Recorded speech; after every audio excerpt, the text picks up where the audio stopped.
Hi, and welcome to She's the Boss Chats. I'm your host, Jules Brooke, and in the show, I interview amazing women and female founders about what it is that they're doing and why they're doing it. It's all about us lifting up the women around us.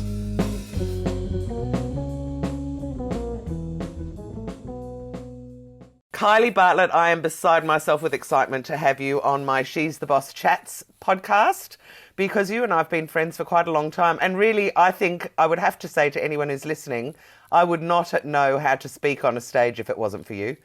So you have been a godsend for me right from the very beginning. Well, it's true. I'm not bullshitting, I promise. Thanks, Jules. Tell everyone who doesn't know you, and I'm sure there's only a few left in Australia, but there must be some, what it is that you do and what is it that you're doing these days? Okay. First. Well, like most serial entrepreneurs, we've usually got a number of balls in the air. But I've decided that I'm concentrating on one ball at the moment, and one that's very close to my heart and I'm very passionate about. And that is, I've founded a new business, a new startup called Digital Talent Group. And we are Australia's first registered training organisation and social media management agency all rolled into one. So what that means is very clever. It is. It's a clever model, and I'll unpack how it all works. But we're super excited about it. And I guess there's two arms to the business. We skill up and certify social media enthusiasts. That could be the youth. It could be a stay-at-home mum, right through to people that own their own business. We skill them up, and then we certify them in a diploma of social media marketing. And then we either hire them out under our Digital Talent Group banner as social media subbies, or we place them within businesses who are looking to do social media in-house. So a registered training organisation, and think of it like it's a training college, it's like a privately owned TAFE. So we've got an education arm to the business, and then we've got the social media management arm as well. And we think it's a real great ecosystem because, as you would know, Jules, social media has become a profession, but it never started out that way. So there's a whole heap of people who think they know what they're doing in social. They might be managing the school's parent club Facebook group, or they've got 10,000 likes on TikTok, and all of a sudden it makes them social media specialists. And what we're saying is that we are the first social media management agency that actually has qualified, nationally recognised qualified social media managers working with us. So it's a pretty good, unique selling proposition. Then, of course, we've got the social impact arm of the organisation that I'll explain as we go through this interview.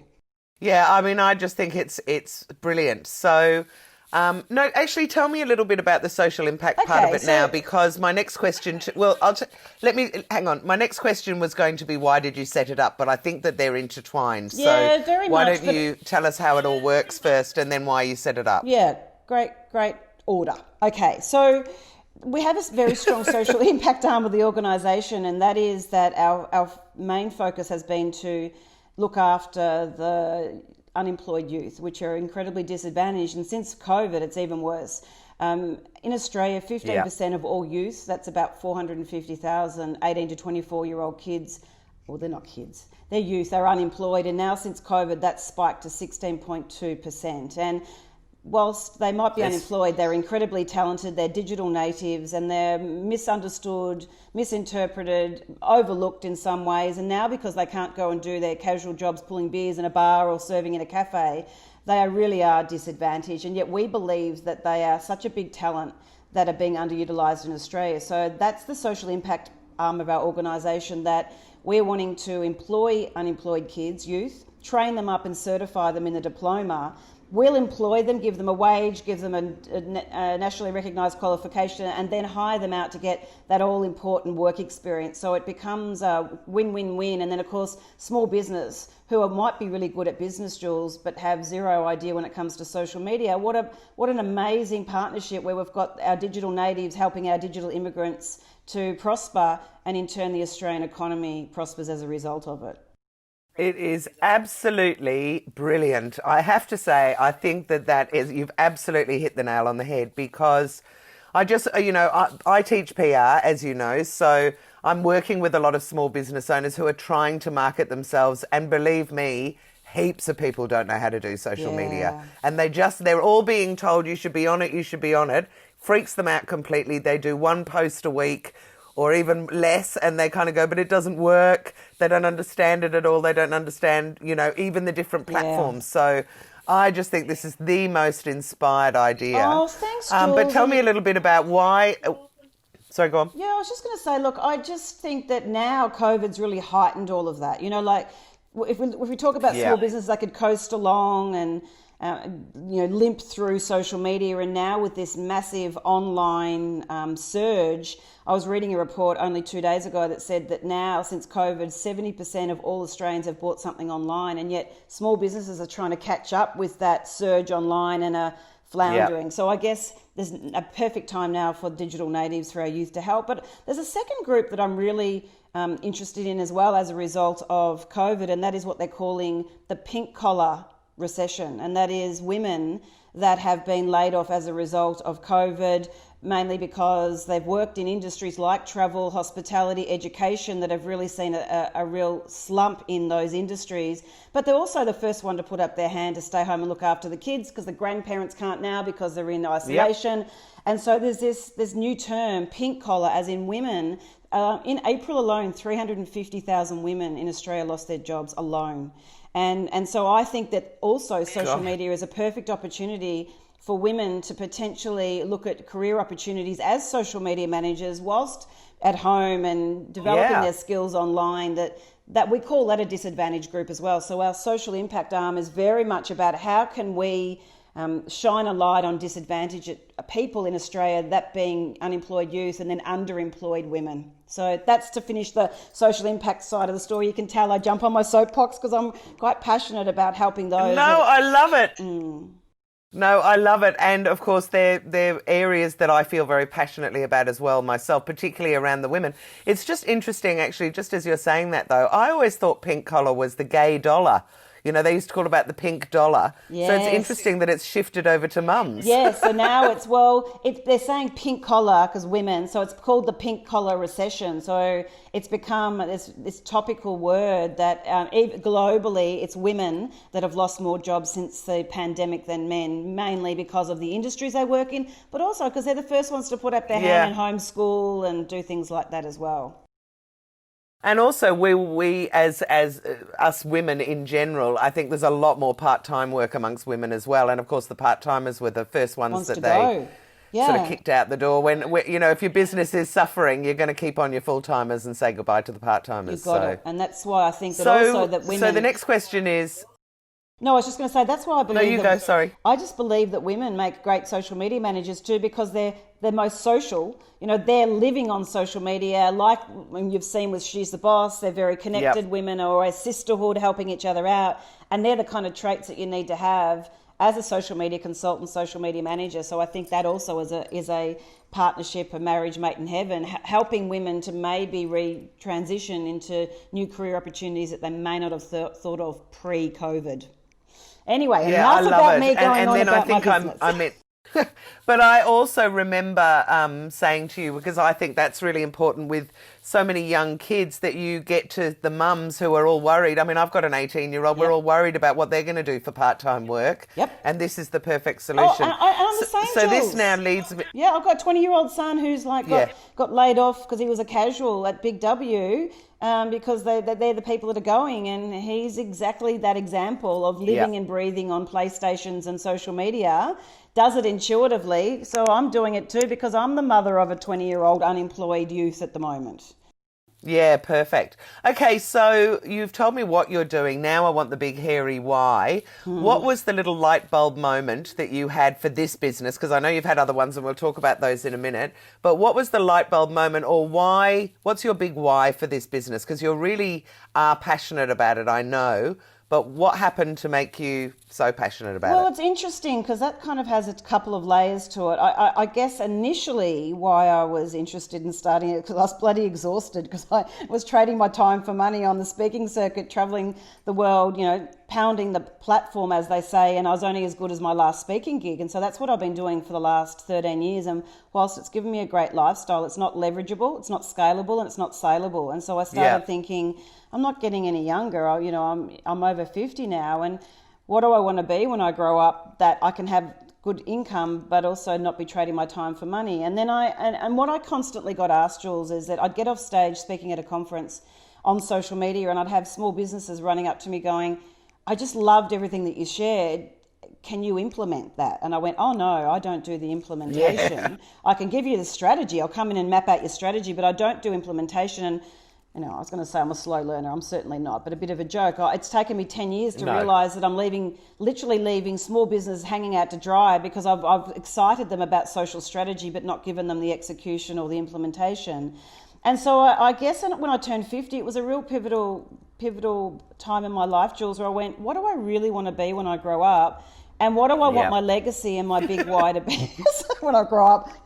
I've got a few decades ahead of me before that kicks in. I love it. But and so I started thinking... We're only halfway through our lives. That's it. Well, if they can find a cure for COVID, maybe they might find a cure for eternal health and wealth and, longevity and all of that. But we digress. So I guess when I turned 50, I went, how can I leverage, but more importantly, how can I leave a legacy? And 50 was quite an emotional time for me. I wasn't prepared for it, but I also was immensely proud of where I've come from, and that kind of leads into why I set up Digital Talent Group. And myself, I wasn't born with a silver spoon in my mouth.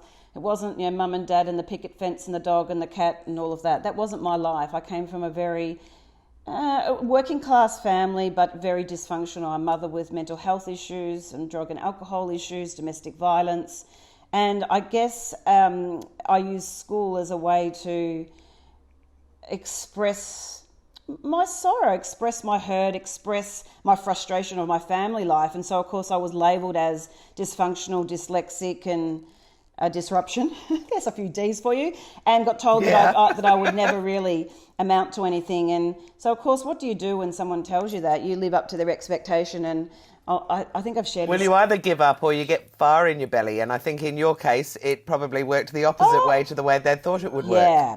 You're right. I'll never forget. I think I've shared this story with you before. That my Year 12 economics teacher, Mr. Keat, if you're listening, or one of your students is listening, he told me that the closest I'd ever come to a university would be serving chips in the cafeteria.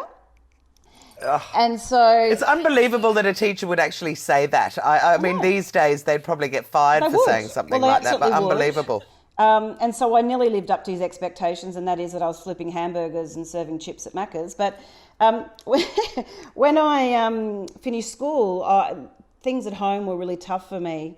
And so not only was I unemployed, I was also at one stage homeless, because that was the choice I chose to make rather than stay in a household that wasn't conducive. And so I guess my start in life back when I was 18 was not smooth sailing. And I was very fortunate back in 1988.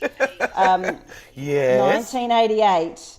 There was this thing called apprenticeships and traineeships that were formed. That were the very first apprenticeship traineeships in Australia in 1988, and I had the gumption to apply for one, and it was a vocational education and training 12-month apprenticeship that saw me working in financial services as a teller.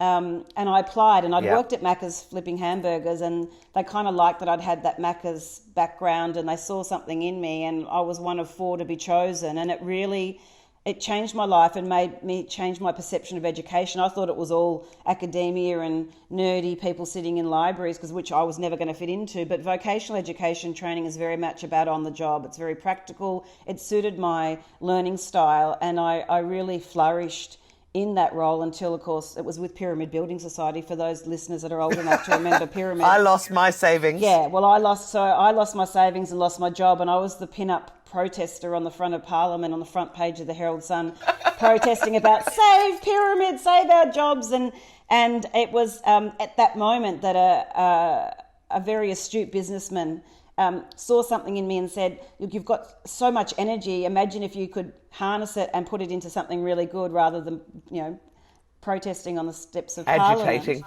And so I went and did a personal development course, and, between that and my vocational education traineeship, apprenticeship, it really changed my life, Jules. And that was back in 1988. And then when I was 25, 3 years later, I started my first own registered training organisation.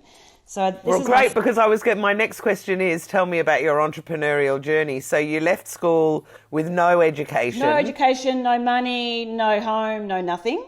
And yet look at you now with your amazing community. You're a published author. You didn't even, I couldn't let's even start spell. at the beginning. I was in veggie maths and English back in those days. All right, so let me shut up for a minute and you start telling me what happened. So you had this opportunity to do the RTO. What went on from there? I guess, it was interesting. I was diagnosed with dyslexia as a child. As it turns out, I was re-diagnosed as an entrepreneur. That was the only label they could give us, wacky ones that, were looking out the window and daydreaming about what life might be like rather than sitting in a classroom. And I guess I think it was a combination of a really perfect storm. I'd gone and done this vocational course in 1988. I then went and did a personal development program which unleashed the beast in me, and all of a sudden I wanted to become a motivational speaker and take over the world, and it was interesting. Right. I'm about 24 years of age, and I decided that I wanted to be a motivational speaker, and I got approached by a not-for-profit training organisation in Geelong that said, we'd love you to come and start working with us on Monday as a motivational speaker. And they had me at motivational speaker. What they didn't tell me was that I would be training and inspiring very, very long-term unemployed and criminals as they'd come out of jail to transition back into life. Oh, whoa, that's huge. A challenge. It was like, and I'll never forget, one of the men that was in my 6-week Centrelink program for ex-crims was Australia's last man that was convicted and was to be hung and then had his conviction overturned to 30 years in jail. Like, these people were really serious, hardcore crims, and they were then put in my training sessions to motivate them to We'll just put you in with a 24-year-old girl and see how you go. And so that was my entree into being a motivational speaker. And I lasted no wonder you're so good at it. I lasted about 5 minutes and went, I don't know that this is going to be for me long term, but it really gave me what I call my apprenticeship in training and education when I was 24. So at 25, this is the funniest story. So at 25, I decided that I was going to leave that training not-for-profit company in Geelong and set up my own. So for those of you listeners, I should say, that are old enough to remember fax machines. Yes. Well, they're not that long ago, are they? Oh, God. I'd have to be 20 years ago, wouldn't Aren't they still around? Oh, I think they're still around. I don't know. Well, have a listen to this. So I've decided, I've got all the gumption in the world. I'm all of 25. I've decided I want to become my own training organisation. Instead of working for one, I want to be my own. So I faxed off my application to the Department of Education, and the next day they faxed it back and they said, you are now a training organisation. And so that it was that easy back in those days. I mean, now it's hundreds of thousands of dollars and years of compliance, which I'll tell you about. Well, that was because the government brought in that stupid thing where they let everyone do it, and suddenly people were ripping people off left, right and centre, and they pulled back on it all. And that's because they let them apply through a fax machine. Anyway, so... Well, it worked in your case. So what was the business? Yeah, and so I started a registered training organisation, a private TAFE back in the early 90s, called Pinnacle Training Solutions. And I was able to scale and sell that business in 2007. So I had it since the 90s. We specialised in accredited training in business and leadership. I could kind of smell that there was going to be a GFC in about 2007, and I decided I didn't want to be one of those footy players that stays on for too many seasons. I was going to retire when I was on a high. And so you are amazing to have done that at that timing is incredible. I know, because then I sell, right? So I'll never forget, I sold on the 26th of September 2007, and that's the year Geelong won the grand final after many, many years of having heartache. As you can tell, I'm a big footy fan. And so all of a sudden, I'll never forget this as well, because I'm standing here with a sizable cheque for the sale of my business on the 26th of September 2007. But whereas back in 1987, I was homeless living on the streets. And so... Amazing. It was quite an incredible moment, and Geelong won the grand final. And I remember banking this cheque and celebrating and going, oh my God, I'm cashed up, but I'm the CEO of nothing. Now I don't even know what I'm going to do now. And so then 3 months later, as you would know, in 2008, the GFC hit really badly. I will never forget, wasn't it Lehman Brothers who went down, or Yep. Bear Stearns, or one of those big companies? And it was like, hang on a minute, this doesn't compute. Isn't that a massive organisation? Yep. And then they all started falling one after another. Falling. And for me, it was my second GFC, because I'd had my GFC in 1989 when Pyramid Building Society went under. It's now 2008, and here's another GFC. And I went, shit, I don't know that I want to go invest in anything at the moment. I don't know what to do. And it was someone said to me, oh, why don't you get on that thing called Facebook and just like keep your brand current and keep your voice current, tread water until you figure out what you want to be when you grow up. And I went, what the hell is Facebook? And they went... So this is 2007. I think that was the year I joined as well, but it was almost unknown. It was like, it was 3 years old. So Facebook had only been around for 3 years. And of course, I jump on there and do a little song and dance and build out my brand. And next minute I get all the TV shows wanting to interview me about being this specialist. And I was helping mums at the time, return to work after a GFC and all this jazz. And I'll never forget this, Jules. I don't even know if I've shared this story with you. I'll never forget, I'm sitting on the Today Show with Carl Stefanovic and Lisa Wilkinson back then. Yeah. And they said to me, oh, what do you think of social media? And I went, oh, My Face is amazing. It's the best. My Face? It's the best platform ever. And they're looking at me like I'm some weirdo. And I had no clue. I had joined MySpace and Facebook. And called it MySpace. That's how much, My Face, I should say, that's how much I did not know about social media. My Face, I think you called it, which I just absolutely love. Did they correct you on air, or what did they do? They looked at me and said... I said, aren't you an expert? Anyway, it was a bit funny because I clearly didn't know anything about social media, and I decided that after that interview I was getting a lot of attention, so I then started specialising in running workshops for small business on Facebook, and that's where the whole social media journey started back in 2007. Right, and you wrote a book about it. Because that's how I met you. Someone had read your book and then you'd coached them and they said, you need to meet this woman. Yes, and so then I decided that I needed to start to leverage rather than doing consulting and training in social media, in particular Facebook. Then I wrote a book called Facebook Friends with Benefits, which is a cheeky 5-step strategy for growing your business with Facebook. And then I launched a Facebook Business Bootcamp, which is an e-learning program. Clearly my training background was coming from... I was going to say, you can't resist, can you? No. Okay, so you were the Facebook expert and then you started doing some serious speaking overseas. Was this the time, or was there something in between? Yeah, no. That's exactly what happened, Jules. So that's when I started getting approached by speaker bureaus, and I was not a hipster in a pair of Converse with a T-shirt and my pants hanging down near my ankles. They couldn't believe they'd found a social media speaker that was my age, that wasn't some hipster. And that looked businesslike. And so they really saw that as an opportunity. So I then started getting some great opportunities. I've spoken, well, you name it, America, India, Thailand, Fiji, New Zealand, the list goes on. And it's been a great gig. I have to say that I've met so many great people, businesses, learned a lot, had a wow of a time. And I basically really from 2008 through until last year, that's pretty much 80% of what I did for the last 12 years of my career. Amazing. Now, I would say for any of the women listening, and certainly the ones that are coming to the She's the Boss luncheon that I have on the show, their dream, if they're not already a speaker, is to be a speaker and then to take that overseas and have that overseas lifestyle and be able to live off the money that you make from speaking. So you're one of the very few people that I know that does it. I know a couple of other women, but other than that, it's really you. So how did that even happen and how do you do it? Hard work and not relying on... everything's hard work. And not relying on the speaker bureaus. Whilst they gave me a leg up and gave me a great start in my speaking career, I was very, very strategic in every time I'd get a gig, I would always go the extra mile. I'd hang out with the organisers, I'd speak to the audience, I'd go to the gala balls. I really worked the room, so to speak.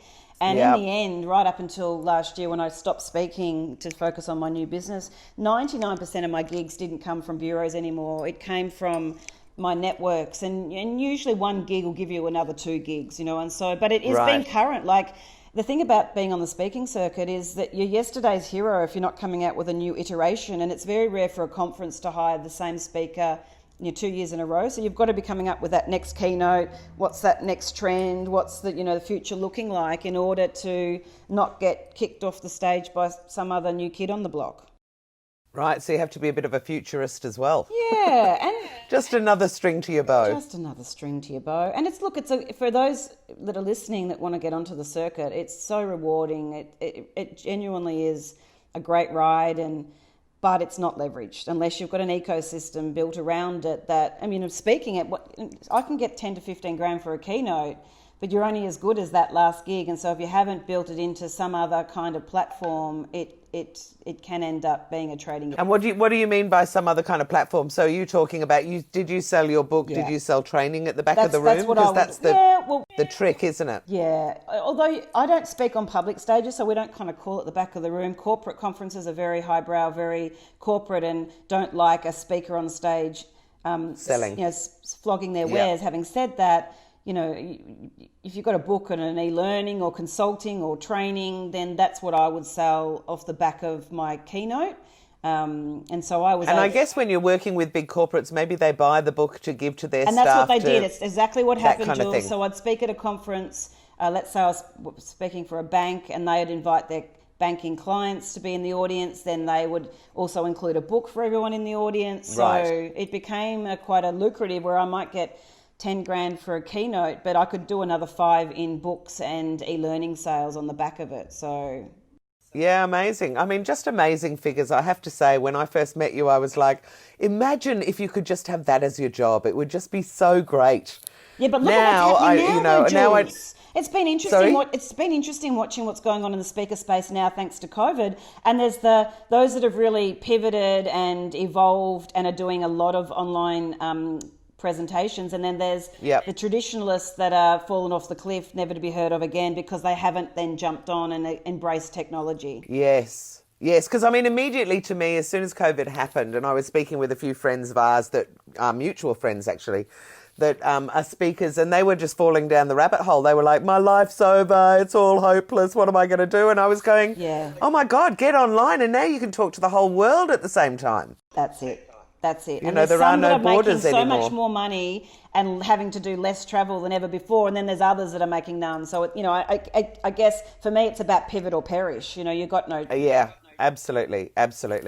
All right. So along the way on your journey, are there any women that you and the only reason I ask this, and I always feel like I'm putting everyone on the spot, but because this is a show, She Bosses, it's about women. And there are women that help us along the way who often remain unsung heroes.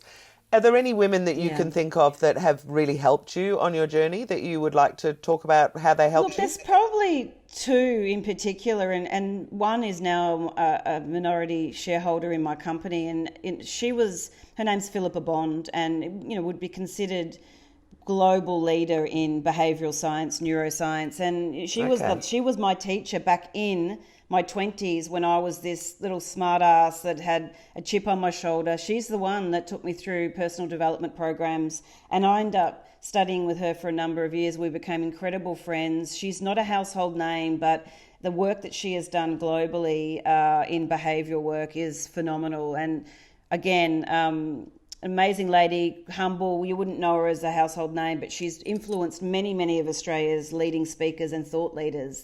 Right. Oh, well, that's a great shout out. Thank you. Yeah, and also that she helped you when you were younger. Oh, absolutely. And now, when I started Digital Talent Group last year, she's at a stage where she's semi-retired. She's living in Byron Bay surfing, and she'd spent the last 20 years pretty much in the States.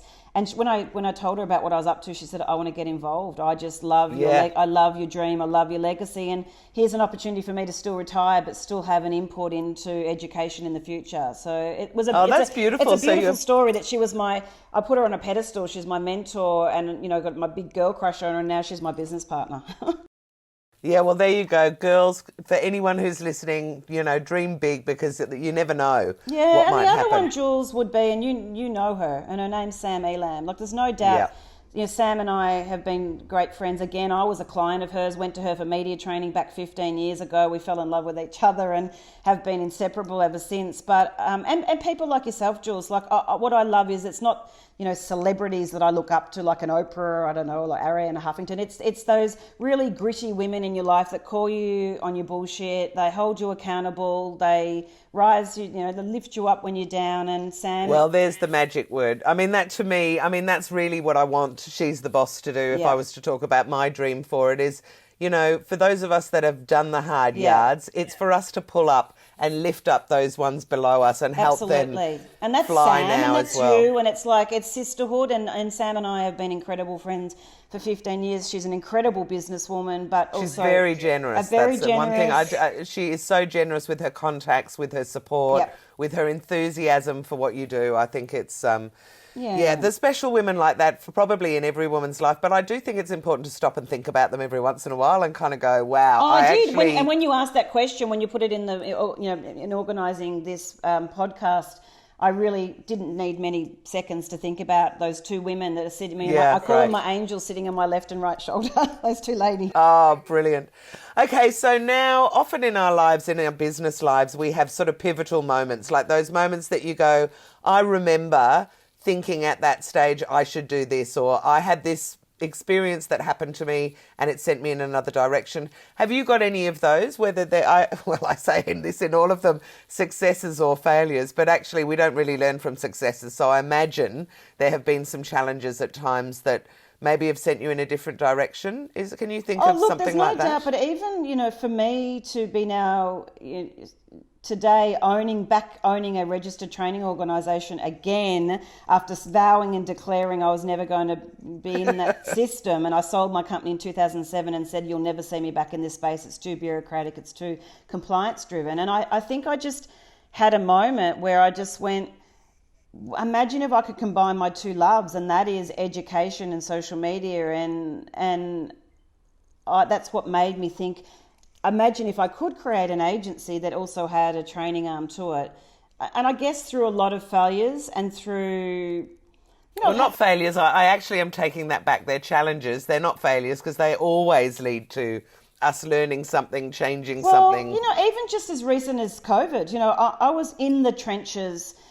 So we started the company on July 1, 2019. And on the 15th of July, which was my birthday...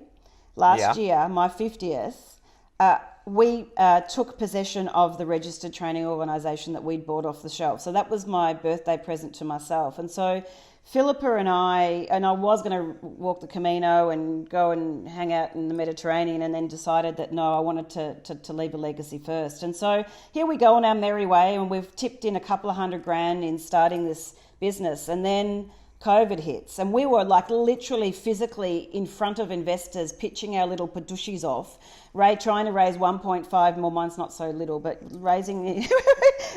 I'm just laughing at the idea of you. There you are. Yep, we're gonna do this. And it was, and Jules, and we were on stage in Sydney at an investors conference, standing in front of a couple of thousand investors looking to raise $1.5 million in capital, had some really heavy hitters sitting in front of us ready to sign on the dotted line, and then COVID hit and all shit hit the fan, and they just went, we're nervous, our portfolio, we're scared to invest in high-risk startups, and they just all pulled their money. And so we'd chewed through $200,000 in cash thinking we'll get an injection surely in the first quarter of 2020. Well, bloody COVID came and put a stop to that. And so what it meant though, Jules, is that we were only going to have the social impact arm of the organisation, but we would have gone under by now had I just been concentrating on helping unemployed kids. And so what we had to do was pivot pretty quickly and offer our diploma online globally. And so we're in the process of negotiating a pretty amazing deal into Indonesia, in Jakarta, where now international students can no longer come to Australia to study, and we're saying, well, let us take the study to you. And so we've had to pivot, change our diploma, make it 100% online, and make it applicable to international students that can't now travel because the borders are closed. So that would never have come about I would never have offered this course to any other cohort other than unemployed kids had it not been for COVID. And we were looking down the barrel of, shit, where's our next dollar coming from? And now we're doing really well on our social media management agency. We've got small businesses putting up their hands saying, help us. And that we're now about to launch our very first online class the second week of September, which we would never have done any of this had we not had COVID. So that, for me, is a pretty most current setback that has ended up being a silver lining. And the other thing is, I presume at this stage, the whole business is yours. The whole business is ours. And that's right. That was the really interesting thing, because we were looking at, as not all VCs or high net worth individuals are vultures, but some are. And we were looking at, having to give away up to 25% equity for our $1.5 million. And now we're not going to raise capital. We're going to do this organically, and we get to retain our company. So that's been a great outcome. Brilliant. I always used to think investors were the holy grail, but I think it's taken me the last couple of years to go, would I like someone else telling me what to do with my own company and telling me they don't like that decision, they want me to change it? Because I don't think I would. Oh, and you and I are too headstrong to be told what to do, let's be honest. That's right. So it would have to be the right person. Okay, so let's talk about work and life. Because for most of us who are running our own businesses, there's a very faint line that that separates the two. What sort of hours do you work, and how are you juggling work and having some kind of private life? Real honesty? Yeah, true. Give me the truth. Probably 100 hours a week. Probably 18-hour days. So that's not leaving you anything other than sleep. So there's no real social life going on outside. Well, it's interesting though, and I think that if you ask any, especially women entrepreneurs, like for me, I don't have a business life and a personal life. I have a life, and they all intertwine. And I love what I'm doing, but it is unrelenting. I've just signed off on writing copy for my new website, and I'm like, I can sit down for 5 minutes. Oh no, now you've got to write the copy for the brochures, and then you'll have to do the email chain, and then that's all of that. And so, at the moment, I am working 18-hour days, 100 hours a week work. Doesn't leave a lot of time left for a personal life, although don't you worry. Life's too short. You're squeezing a not bit to in. Drink some bubbles and have a good time. And I'm very mindful of that. I do make sure that for 2 hours every day, doesn't matter rain, hail or shine, I do go out and literally smell the roses for 2 hours. I walk every day, 7 days a week. Yeah, great. And I've had to, because if I don't, I'm going to bloody get cabin fever and not be reproducing good quality work. Go crazy. Yeah. But I agree with you. I just think if you're loving what you're doing, I do try and take some time out, but really, I've spent the whole weekend probably doing 40 hours just this weekend. I know. Because when you got to do stuff, and I need landing pages and all sorts of done, well, then you just do it. And when you don't have to, you can lie on the sofa on a Wednesday afternoon if you want to. That's exactly right. Okay, and I don't know whether this is even possible. Is there one quirky fact that people don't know about you that you could share with us? A quirky fact. I'll give you examples. I've had one person tell me they were the first person to ever do Graham Norton's red chair, which I thought was amazing. Oh my God! I had somebody else had won the Price is Right and had set up their whole first house ever with cars and washing machines and sofas. I'm not saying it has to be like that, but I'm just wondering, I've got my own little quirky fact. I don't think anyone knows I lived in Brixton Prison for a while when I lived in England, because I had nowhere else to stay, and I lived in the warden's flats. Are you serious? Have you got a quirky one like that? No, but I wanted to be a dancer before I grew up, and then I realised I wanted to be a singer and a dancer, and I got told I couldn't sing, and so I think that I was always born to be on a stage, and so I think I make more money as a keynote speaker than I would as a singer. That's about God, I could get quirky. I would say undoubtedly you earn more money than people would as a singer, unless you had become a Mariah Carey, which if you can't sing was never going to happen. So you made the right choice. Oh my whole life is quirky, so I don't know that I could pinpoint one. I know. I just like catching people out with that question, see if I can find something interesting. Okay, and then last but not least, and you will probably love this, what are the two most useful apps on your phone, not including banking and email and sort of obvious ones? Have you got anything that you love as a business tool? Well, now this is where I've got some confessions to make. This is a bit quirky. So okay. I use my phone for everything like Dropbox and emails and calendars and all of that. But I can't even believe I'm going to share this with you. This is a bit about my life. Go on. So my son stayed at my house a couple of weeks ago and he goes, Mum, you snore. And I went, no, I don't, darling. Women don't snore. That's what men do. No, we don't. And we don't fart either. That's the thing that men do, right? And he's like, Mum, you seriously snore? And I went, I don't. I've never snored in my life. Anyway, so I went and found this app called Snore Lab. I know Snore Lab.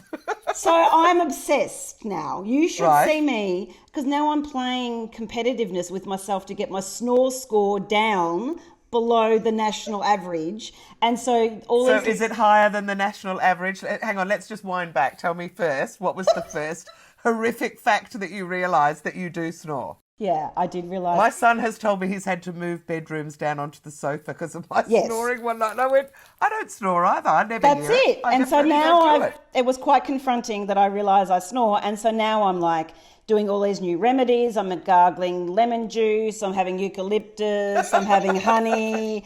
I've got a fan on. I'm spraying the air with peppermint. I'm trying everything to get my score down. So that's one app. And you should see me. I turn it on every night before I go to bed. And it's the first thing I can't wait to check when I wake up in the morning to see if I've... So just for anyone who doesn't know, what it does is you turn it on at night and it will record when your snoring was and how loud it was. It's decibels or something. It goes into quiet, light, loud and epic.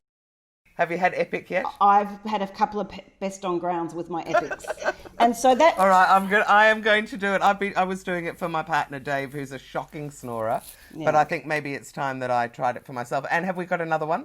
Well, yes, I am a embarrassingly tragic TikTok obsessed. So my little routine before I put on my Snore Lab app is that I spend a minimum of 2 hours every night on TikTok. 2 hours? Probably 3 if I was to be truly honest. Oh my God, so you're going to have to start teaching TikTok. You're going to become an expert at it if you're doing 2 hours a night. This is the frustrated dancer in me and singer in me, because that's all they seem to do. And so I spend 3 hours a night on it and I'm obsessed with it, and it has become my daily routine, and it's my dessert when I get into bed at night. It's what I have for dessert. Wow. TikTok. Well, I'll tell you my secret wish, and it's going to dovetail perfectly with this, is I want to do one of those dance routines on TikTok where you've got to learn it first, and so I'll do it with you. How about that? I've got them down pat. I haven't done one yet, but I know them. So but that's what I mean. My brothers have done one with their families now, everyone doing the same move, and it looks so good. Yeah, you start choreographing it, and when I'm allowed to see you, we'll practice it and we'll do it. Yeah, so there's my app. Okay, so that is fantastic. Thank you so much for sharing with me. What a great interview. You are so funny. So thank you very much, Kylie. If anyone wants to get hold of you, what is the best way of getting hold of you these days? Well, my business brand is Digital Talent Group, so all of my social media handles are at Digital Talent Group. I'm Kylie Bartlett on LinkedIn, but if you want to see where all the cool stuff happens, the unfiltered, it's on The Web Celeb, which is my alter ego. So if you look up at The Web Celeb, that's my personal brand where all my cheeky, naughty, unfiltered. And is that Facebook or is that across all platforms? Everything, Instagram, Facebook, my website, and then Digital LinkedIn? Talent Group is for my business. Okay. Brilliant. Well, you are just so much fun to interview. I love chatting with you. So thank you so much for coming on. Thanks for the opportunity, She's the Jules, Boss chat. And go She's the Boss. I hope you've enjoyed this She's the Boss chat episode. It was great to have you here. If you want to stay in touch, you might also like some of the other things that we've got going on with She's the Boss. Firstly, I've got the She's the Boss show, which is on Ticker TV. Now, you can watch that either on tickertv.com.au or you can download the Ticker app from any of the app stores. So Apple and Android, and they've got an app that is for your phone, for your iPad or tablet, and for the smart TV. Or you could join us for our free Zoom lunches for female founders that we hold online. The best way to do any of these things really is go to she'stheboss.com.au, and on there you can register for the lunches, and I've also got links to the website. So either way, I hope you've enjoyed it. I'm really enjoying digging down and getting down to the nitty-gritty with these women, and I hope you'll join me for the next episode.